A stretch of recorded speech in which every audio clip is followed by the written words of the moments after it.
The giant panda is one of the most iconic and awe-inspiring creatures in the natural world, with its distinctive black and white fur and specialized diet of almost exclusively bamboo, making it a fascinating subject for scientists and wildlife enthusiasts alike.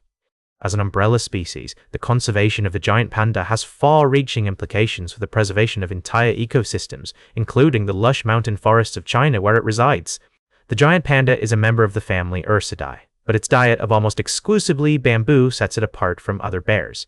This unique adaptation has led scientists to classify it as a distinct species, a Leuropoda melanoleuca.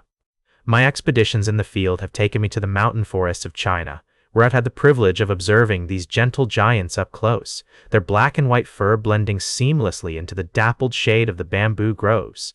The evolutionary history of the giant panda is a fascinating tale of adaptation and specialization. Fossil records suggest that the giant panda's ancestors date back to the late Pliocene epoch, around 2 to 3 million years ago. Over time, these early pandas evolved to become increasingly specialized in their diet, with the modern giant panda emerging as a distinct species around 1 to 2 million years ago.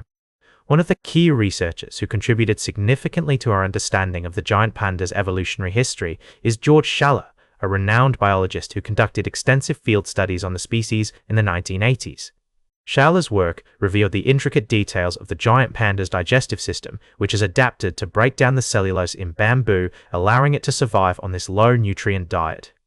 This unique adaptation is made possible by a specialized gut microbiome, which is home to a diverse array of microbes that play a crucial role in fermenting and extracting nutrients from the bamboo. My encounters with wildlife have taught me that this symbiotic relationship between the giant panda and its gut microbes is just one example of the complex ecological relationships that exist within the species' habitat. In the misty mountains of China, the giant panda plays a vital role as an umbrella species, helping to maintain the balance of the ecosystem.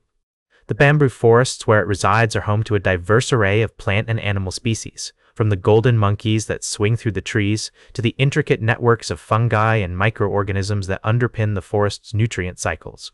The conservation status of the giant panda is a complex and multifaceted issue, with ongoing debates surrounding the impact of human activities such as deforestation, urbanization, and climate change.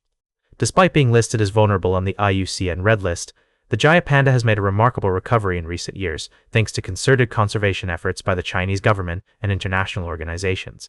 However, the species still faces significant threats, from habitat fragmentation to the impact of rising temperatures on its food supply. The specialized gut microbiome, which I mentioned earlier, is a fascinating example of symbiosis in action.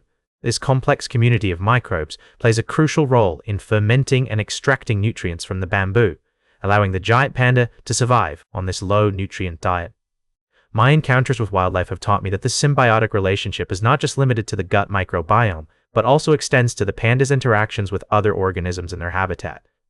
For instance, the giant panda's distinctive black and white fur serves as a form of camouflage, helping it blend seamlessly into the dappled shade of the bamboo groves. This adaptation is not just limited to visual concealment, it also helps to regulate the panda's body temperature, allowing it to conserve energy in the cool mountain climate. As I've observed during my expeditions in the field, the giant panda's fur can be quite thick, with some individuals having up to 30,000 guard hairs per square inch. This remarkable adaptation is a testament to the species' ability to thrive in its native habitat. One of the key researchers who has contributed significantly to our understanding of the giant panda's behavior and ecology is Dr. Pan Wenxi, a renowned Chinese biologist who has spent decades studying the species in the wild. His work has revealed fascinating insights into the panda's social structure, mating habits, and habitat requirements. For example, did you know that giant pandas are primarily solitary animals, only coming together during the breeding season?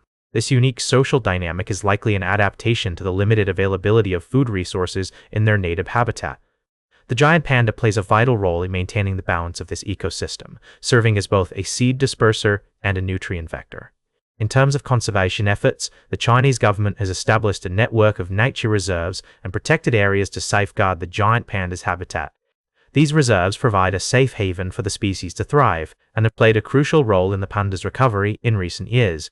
Unlike many other mammals, giant pandas have a very brief breeding season, typically lasting only 2 to 3 days in the spring. During this time, males will often engage in fierce competitions for mating rights, using their sense of smell to detect the presence of females in heat. One of the key challenges in studying giant panda reproduction is the difficulty of observing these events in the wild. However, researchers like Dr. Zhang Zijun have made significant contributions to our understanding of panda breeding habits through their groundbreaking work in controlled environments. By creating artificial breeding programs and monitoring the behavior of pandas in captivity, scientists have been able to gain valuable insights into the complex social dynamics at play. For example, did you know that giant pandas are able to delay the implantation of fertilized eggs for several months after mating? This unique adaptation allows females to time their births to coincide with the peak bamboo season, ensuring that they have access to a plentiful food supply when they need it most. This remarkable reproductive strategy is just one of the many fascinating ways in which giant pandas have evolved to thrive in their native habitat. In terms of ecological relationships, the giant panda's role as a seed disperser is also worth exploring. As pandas feed on bamboo, they inadvertently collect and transport seeds to new areas, contributing to the spread of plant species throughout the forest ecosystem. This process not only helps to maintain the diversity of plant life, but also plays a crucial role in shaping the very landscape itself. The expansion of urban areas, the construction of roads and dams, and the increasing demand for natural resources all pose significant threats to the panda's survival. Climate change, in particular, is a major concern. As rising temperatures alter the distribution and abundance of bamboo, the panda's primary food source.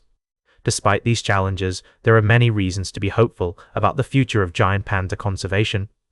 In recent years, the Chinese government has made significant strides in protecting the species and its habitat, establishing a network of nature reserves and protected areas that provide a safe haven for pandas to thrive. Additionally, international collaborations and research initiatives have helped to advance our understanding of panda biology and ecology, informing more effective conservation strategies. By continuing to support scientific research and conservation efforts, we can work towards a future where giant pandas continue to thrive in their native habitat, inspiring wonder and awe for generations to come. The giant panda's unique digestive system, which allows it to break down and extract nutrients from bamboo, is another area of ongoing research. Scientists are working to understand the complex interplay between the panda's gut microbiome and their diet, with implications for our understanding of nutrition and health in other species as well. For instance, studies have shown that the giant panda's gut is home to a diverse array of microbes, including certain species of bacteria and fungi that play a crucial role in breaking down cellulose in bamboo. The bamboo forests of China, where the giant panda makes its home, are not just critical for the panda's survival, but also provide a range of ecosystem services, from soil conservation to climate regulation. By protecting these habitats and the species that depend on them, we can help to maintain the health and resilience of ecosystems around the world. In the context of conservation efforts, it's essential to consider the human-panda conflict that arises when pandas encroach upon agricultural lands or human settlements in search of food. To mitigate this issue, conservationists are working with local communities to develop sustainable land use practices and provide alternative sources of income, thereby reducing the likelihood of human-panda conflicts. By engaging with local stakeholders and addressing the root causes of these conflicts, we can work towards a future where humans and pandas coexist in harmony. The study of giant panda behavior has also led to some remarkable insights into their cognitive abilities. Researchers have observed that pandas are capable of complex problem-solving and learning, adapting to new situations and environments with surprising agility.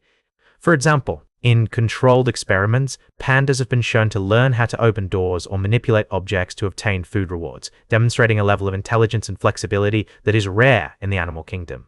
In conclusion, the giant panda stands as a powerful symbol of the intricate web of life that binds our planet together. Through its unique adaptations, fascinating behavior, and delicate place in the ecosystem, this incredible species teaches us about the importance of preserving biodiversity, respecting the interconnectedness of all living things, and embracing our responsibility as stewards of the natural world. That's all for today's Nature with Aristotle. Remember to like, share, and subscribe, and until next time, may your curiosity about the natural world continue to flourish.